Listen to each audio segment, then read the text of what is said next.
Buenas tardes amigos, Dios les bendiga. En esta tarde me dirijo a ustedes para platicarles algunas de mis reflexiones sobre la historia del pueblo de Israel en su camino a Canaán. No pretendo dar una cátedra sobre este tema, sino únicamente compartir lo que ha sido mi experiencia personal de este viaje con Dios. He preparado una presentación sencilla que se llama Viajando con Dios. Reflexiones sobre el carácter de Dios en el camino a Canaán. Al leer la historia de Israel desde Génesis y el Pentateuco, me di cuenta de lo profundo, alto y ancho que es el conocimiento de Dios, así como lo es su amor tan grande como el mar, el cielo y tan vibrante como las estrellas. Para mí ha sido un hallazgo espiritual encontrar en cada pasaje y hecho histórico un rasgo del carácter de Dios, su misericordia, su empatía, su fidelidad, pero sobre todas las cosas su tolerancia. En el jardín del Edén, Dios mismo, como un artesano, tomó del polvo de la tierra, tomó un puñado del polvo de la tierra y modeló con sus manos a quien sería su creación maestra, la creación de Adán. Sin embargo, para evidenciar la bondad de Dios hacia el hombre, fue la creación de Eva, de la mujer, con el propósito de que Adán no estuviera solo. Entonces, con esto podemos darnos cuenta que Dios en ese momento empatizó con Adán y fue la primera manifestación de una comunicación efectiva con él.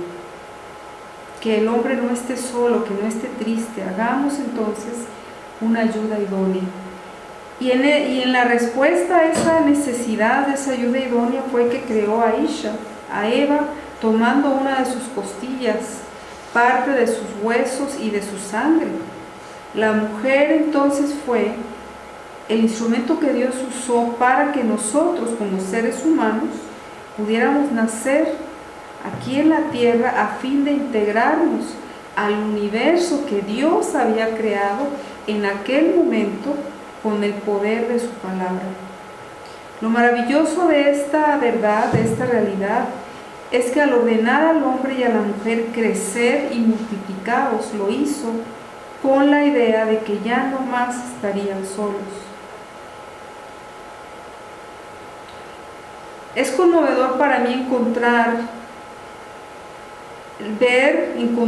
la misericordia de Dios manifestada luego del diluvio, cuando le dice a Noé: no volveré más a maldecir la tierra por causa del hombre, porque el intento del corazón es malo desde su juventud, ni volveré a destruir todo ser viviente como lo he hecho.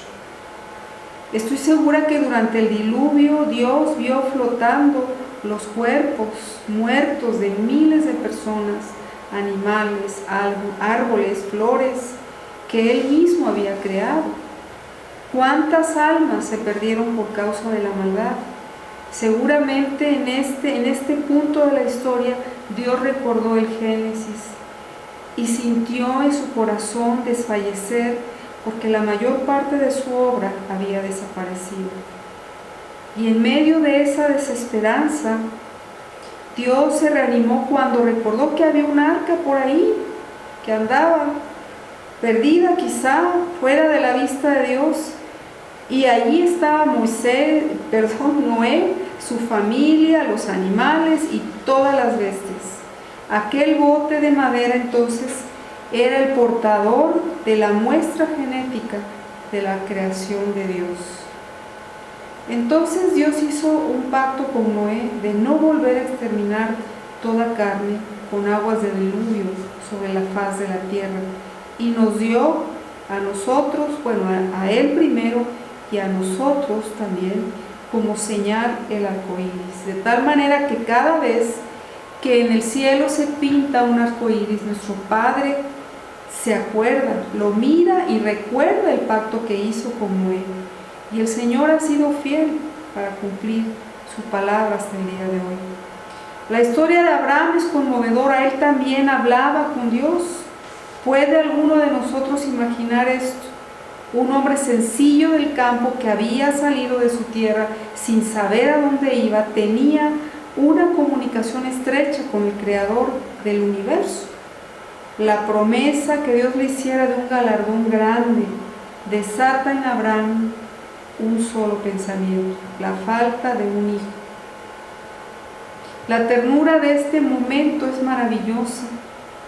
El Señor le promete que un hijo suyo sería su heredero, y lo llama y lo lleva afuera y le muestra entonces las estrellas y le dice: Abraham, mira ahora los cielos y cuenta las estrellas si es que puedes hacerlo. Y le dijo: así será tu descendencia. Y Abraham solo hizo una cosa: le creyó a Dios.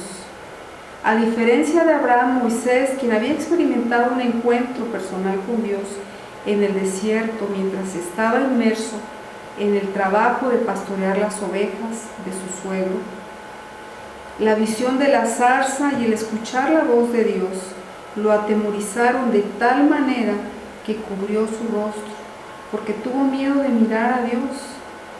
Claramente se ve que Moisés no conocía el nombre de Jehová y tenía dudas respecto de la forma en la que el pueblo de Israel y el rey de Egipto lo iban a recibir, o cómo iban a reaccionar ante su petición de liberar a su pueblo.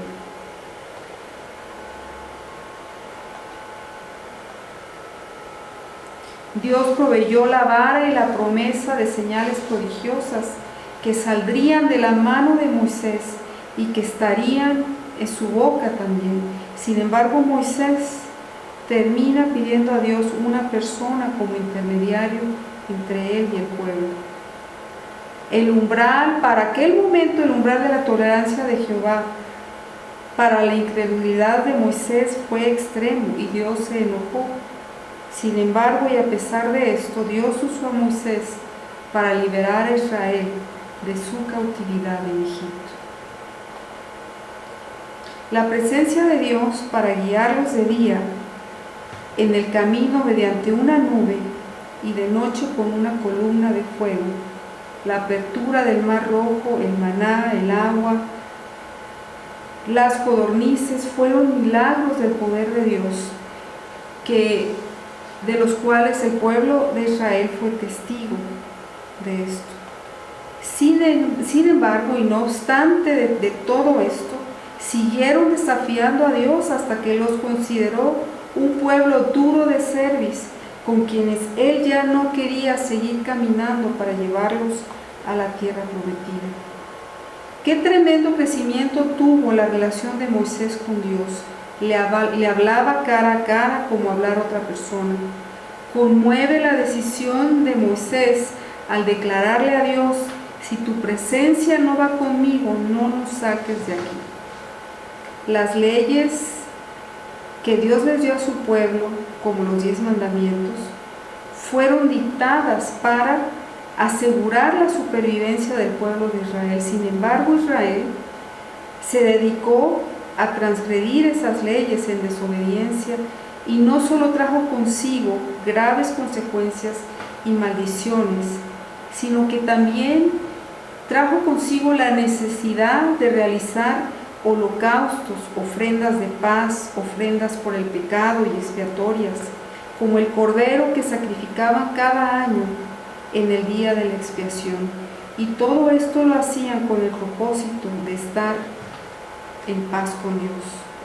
El camino hacia la tierra prometida fue un trayecto de victorias, derrotas, traiciones y una gran frustración que Dios debe haber sentido ante la imposibilidad de Israel de que le creyera a Dios, que le siguiera como su único Dios, le amara con toda su alma, con todo su corazón y con todas sus fuerzas. Yo estoy segura, sin duda, que Dios sintió un profundo dolor al ver sucumbir a su pueblo durante 40 años en el desierto. y una generación muerta sin haber alcanzado la tierra prometida. El adulterio de Israel, al mezclarse con las naciones paganas y practicar el sincretismo, adorando a Dios y a los dioses paganos de aquella época, fueron acciones que culminaron en las derrotas militares de Israel, la destrucción y la cautividad por los imperios babilónico y persa. Y en nuestros días Israel sigue siendo todavía un pueblo destruido por la espada.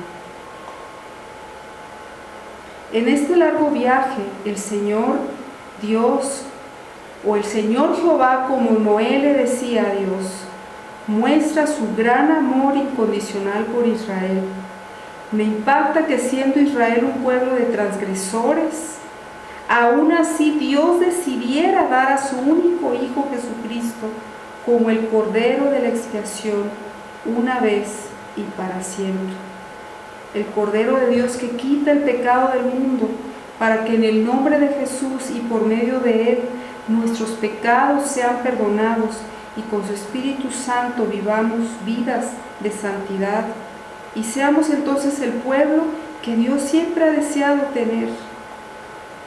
Seamos el anhelo de Dios cumplido, seamos el Israel que el Señor Jehová ha buscado desde la creación de Adán, seamos su pueblo y Él nuestro único Dios. Yo te invito en esta noche, en esta tarde, que sigas al Señor con la certeza de que el autor del universo no te va a defraudar y sí te va a llevar a que mires en las estrellas tu descendencia y en la arena del majestuoso mar tus bendiciones eternas. Recuerda una cosa: oye Israel, nuestro Dios uno es. Dios les bendiga.